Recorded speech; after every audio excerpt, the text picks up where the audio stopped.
Súper presentada ya, Patricia Marchetti. ¿Cómo estás? Buenos días. Muy buenos días, Connie. Con frío. Sí, está muy helado. Con sueño Está y también preparándome para desenredar esta maraña de Dominga. Oye, tú partías tu nota, la nota de portada del DF hoy día, es de la Patricia a propósito del fallo del Tribunal Constitucional, ¿verdad? Que allana el camino a Dominga, el gobierno está desencantado, todavía dice que quedan algunos recursos pendientes, pero decías que el Frente de Mal Tiempo llegó con todo para el gobierno, aquí, probablemente más con esto que con lo que fue el Frente, porque no fue tan terrible como habíamos pronosticado. Después de todas las advertencias, como que se desinfló. Oye, ya, desenredemos, o tratemos de desenredar lo más posible esta madeja de Dominga. Hemos hablado en innumerables ocasiones desde el año 2000.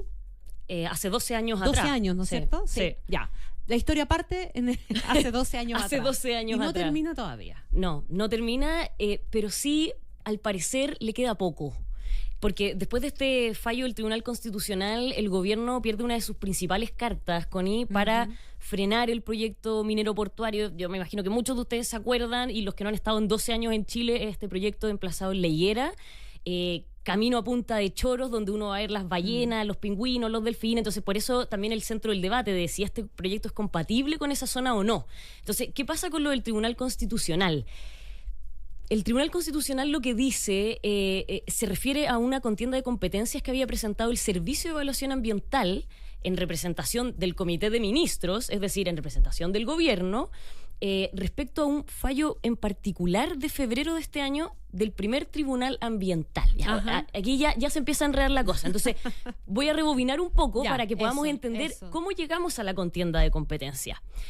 No sé si se acuerdan que en diciembre pasado revivió el caso Dominga y volvimos a hablar de él porque el primer Tribunal Ambiental revocó el rechazo que el Comité de Ministros le había hecho al proyecto hace un año atrás más o menos, a comienzos del 2023.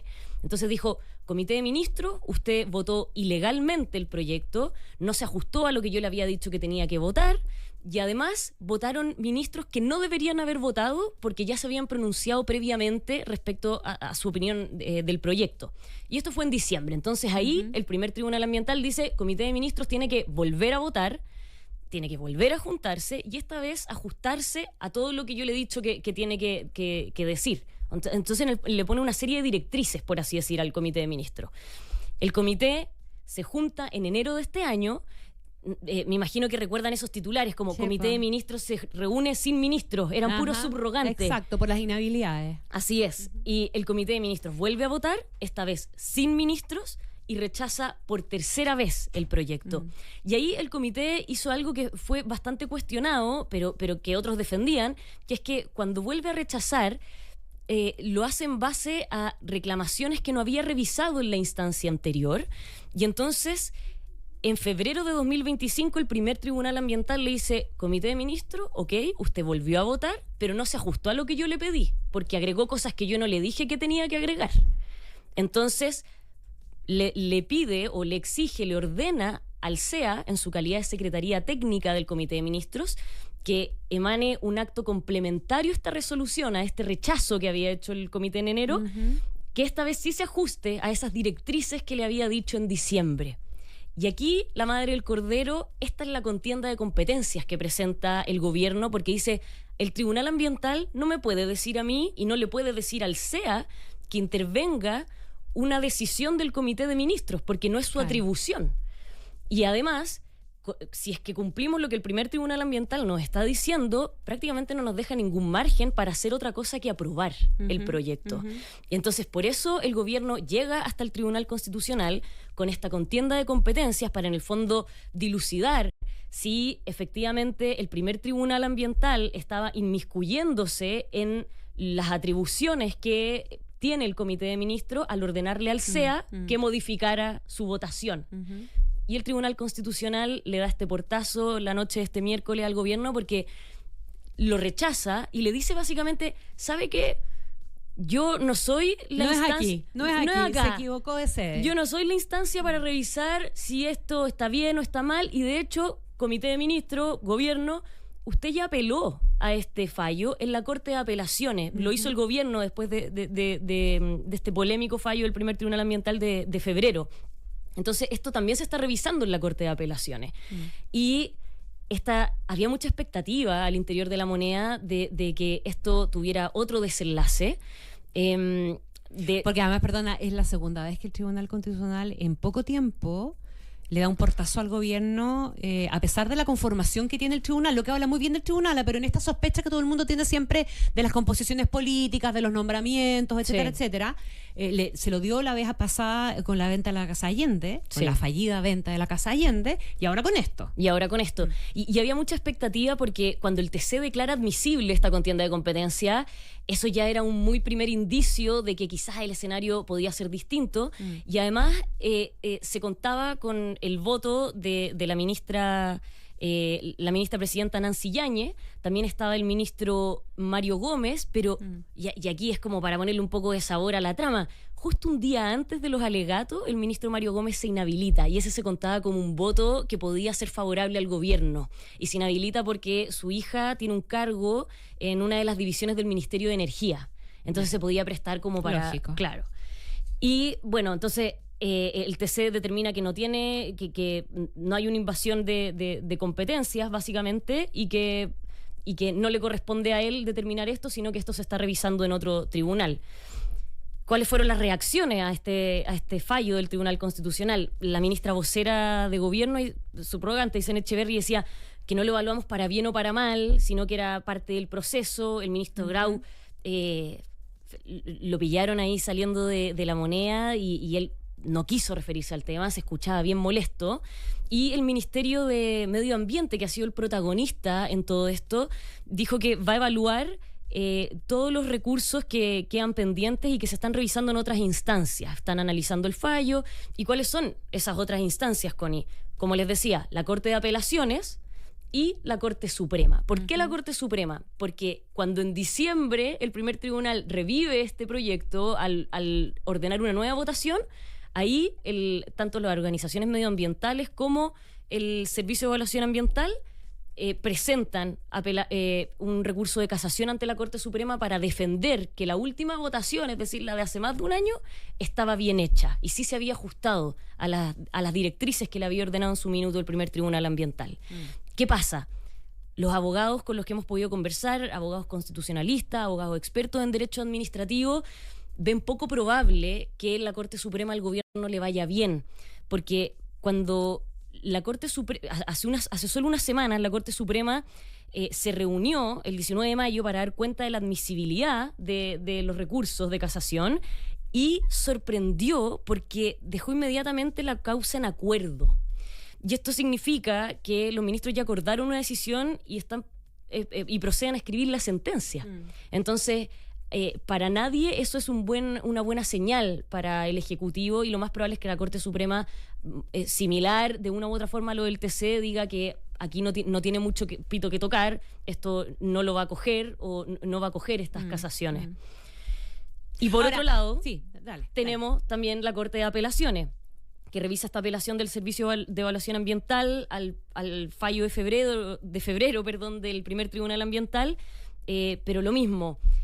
Los abogados, si bien ven en esta línea de todos los casos, quizás donde más chances podría tener el gobierno, lo ven muy difícil. Más aún si es que la Corte Suprema, que se espera que se pronuncie en los próximos días, efectivamente lo hace en contra o no a favor de lo que está planteando la moneda. Aquí hay dos preguntas que están como instaladas, ¿verdad? Uno, si el gobierno va a seguir emprendiendo acciones, ¿verdad? Todas estas cuestiones pendientes, que van a meterle más tiempo al asunto, o sea, van a seguir dilatando, y si Dominga, que está llamando al gobierno a no seguir dilatando el tema, va a aguantar y va a seguir esperando, en definitiva. Lo que pasa es que el proyecto en estos momentos cuenta con su resolución de calificación ambiental vigente. Y de hecho, hace unas semanas, el Servicio de Evaluación Ambiental, después de solicitudes de Andes Iron, que es el titular de la mina, o sea, del proyecto de Dominga, hizo varias solicitudes para que se le cambiara el estatus en la plataforma, y cambió de rechazado a aprobado. Y la verdad es que el proyecto en estos momentos va, así como está, va. Y de hecho, la empresa ya está empezando a tramitar sus más de 700 permisos sectoriales que necesita. Y según lo que nosotros podíamos reportar en DF, en julio, es decir, el próximo mes, en una semana, empiezan a tramitar el primer permiso que es el de factibilidad de la construcción de la obra. En total, Connie, en toda la tramitación de estos permisos, la empresa va a invertir un poco más de $20 millones. Pero entonces, esto avanza. Así como está, esto está avanzando. Lo del TC solamente allana más el camino para el proyecto y a todas luces, o al menos con lo que tenemos hasta ahora, podríamos decir que Dominga está... Dominga va. Ahora, por supuesto que para el gobierno, políticamente, esto es un problemón. Es muy difícil olvidarse del presidente Gabriel Boric asumiendo en la moneda, diciendo no a Dominga. Entonces, por eso siempre también ha estado la acusación por parte de la empresa o de otros abogados que son detractores del proyecto de acusar que aquí el gobierno está tratando de dilatar, que no quiere hacerse cargo de esta situación, que cómo es posible que si tienen este discurso para mejorar el tema de la permisología, aquí están haciendo todo lo contrario, pero que el presidente Boric sea también el que ve el inicio de Dominga después de estas promesas, es muy difícil para esta administración. No, sí, por eso es un caso súper emblemático en todo sentido, ¿verdad? Es un caso emblemático para el mundo medioambiental, para el Frente Amplio, el presidente Boric, la ministra Maysa Rojas, ese sector político en definitiva, y también para la empresa, porque la empresa en alguna dimensión ha dado cuenta de una resiliencia y de una resistencia, perseverancia finalmente, porque no son pocos los empresarios que podrían haber votado esta cuestión hace mucho rato, en definitiva. Y eso tiene que ver con el tipo de proyecto que, solamente para recordarlo, porque yo siempre hablo de Dominga, y ¿qué es Dominga? A ver, Dominga es un proyecto sobre todo de hierro, pero también es de cobre. Siempre se ha evaluado como en unos 2.500 millones, pero ya debe ir en unos 3.000 millones de dólares de inversión. Como les decía, está en este sector de Chile que está protegido de un ecosistema único en el mundo, el archipiélago de Humboldt, y de ahí la raíz de todo el problema y la disputa, porque considera 2 minas a rajo abierto, la construcción de un megapuerto en Totoralillo Norte, que es un poquito más abajo de Punta de Choros. Que ahí donde está concentrada en una buena medida la polémica medioambiental, digamos. Sí. Y también una planta desaladora. Entonces, aquí mucho se habla del impacto, pero lo cierto es que los últimos años el gran debate de Dominga ha girado en el procedimiento judicial más que en el fondo del proyecto. Hay algunos abogados medioambientales, y eso también es parte del debate, que dicen, ok, avancemos con esto, pero se presentó hace 12 años. En 12 años han pasado muchas cosas. Aquí se debería volver a hacer la línea base. Otros dicen, esto se ha demorado por solamente burocracia, por una resistencia al proyecto desde sus orígenes, porque tuvo problemas políticos, hubo problemas de talla mayor también con las personas que estaban detrás del proyecto, las personas involucradas, pero lo cierto es que hoy Andes Iron está comprometida con avanzar, ha hecho un trabajo también en la zona con las distintas comunidades.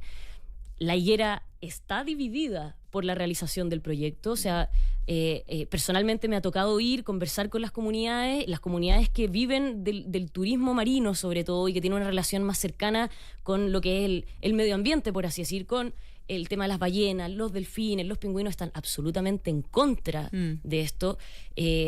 Los científicos que van a la zona y que visitan el lugar también dicen que es incompatible, pero al otro lado, o los que están más alejados del mar y que viven en una de las comunas más pobres de este país, como es La Higuera, y que no tienen servicios básicos, no tienen alcantarillas, por ejemplo, dicen, ¿cómo nos van a negar la posibilidad de que un proyecto como este llegue? Entonces, de verdad, la disputa en la comuna... Higuera ganó el rechazo, ¿te acuerdas? ¿No? Sí. O sea, que fue una cosa bien sorprendente para el mundo que en contra del proyecto, digamos, y que defendía a esas comunidades. Sí, hoy en día hay una alcaldesa socialista, eso sí. Así que, no, de verdad, esto, por donde se le mire, tiene muchísimas aristas, hilos que ir tirando y que analizar.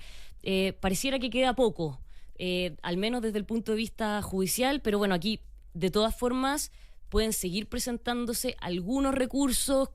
Los abogados creen que cada vez las chances son menores, por eso digo que quizás estamos viviendo los últimos capítulos de Dominga. Ya, espectacularmente completo, te pasaste. Patricia Marchetti, muchísimas gracias por venir esta mañana. Muchas gracias.